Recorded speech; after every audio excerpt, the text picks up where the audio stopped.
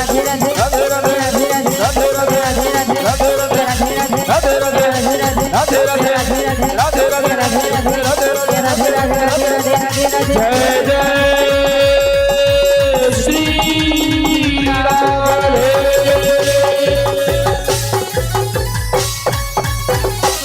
बोलिए वाके हरिलाल की जय हो। आरती के लिए जो भी यहाँ पर हो वो मंच पर आ जाएं। और भैया हम एक निवेदन करेंगे, आज पहला दिन है, जो मंच के बगल में डीजे चल रहे हैं, कथा के समय मंच के बगल में डीजे नहीं होने चाहिए। या तो आप डीजे चलवाइए आप, क्योंकि आपको देखिए इधर वहां क्या चल रहा है, इधर क्या चल रहा है। हाँ, तो कल से डीजे नहीं हो। दूसरी बात, थोड़ा सा इधर से रास्ता बनवाइएगा, थोड़ा सा इधर से भी रास्ता बनवाइएगा, क्योंकि उत्सव होंगे, उत्सव में सब पूजन करने के लिए आएंगे, ऐसा एकदम पैक नहीं किया जाता है। इधर से थोड़ा निकलने की रास्ता, इधर से भी। और आइए मंच पर आ जाएं आरती के लिए। आरती करके आज की कथा को विश्राम करेंगे, शीघ्रता करेंगे। जिनको भी आरती करना है समय नहीं लगाएंगे।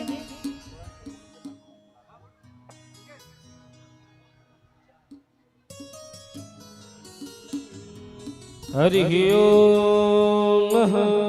ओम चंद्रमा मनसो ददाति चक्षुः सूर्यो वजायतः श्रोत्रा द्वादश प्राणजमुगतगनेन जायतः। हेलो, इस मेला के अध्यक्ष रामनाथ सिंह जहाँ भी हो, कृपया मंच पे आ जाएं। अब आरती का समय हो चुका है, आरती लगाना है, इसलिए मंच पे आ जाएं। कमेटी के जितने भी लोग हैं कृपया करके मंच पे आ जाएं। और जो बहने पगड़ी पहनाई है देवी जी को, वो भी मंच पे आ जाएं। जो बहने पगड़ी पहनाई है वो मंच पे आ जाएं।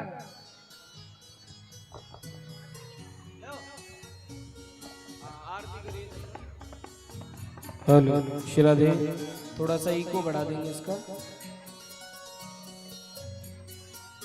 श्रीराधे श्याम, जय राधे।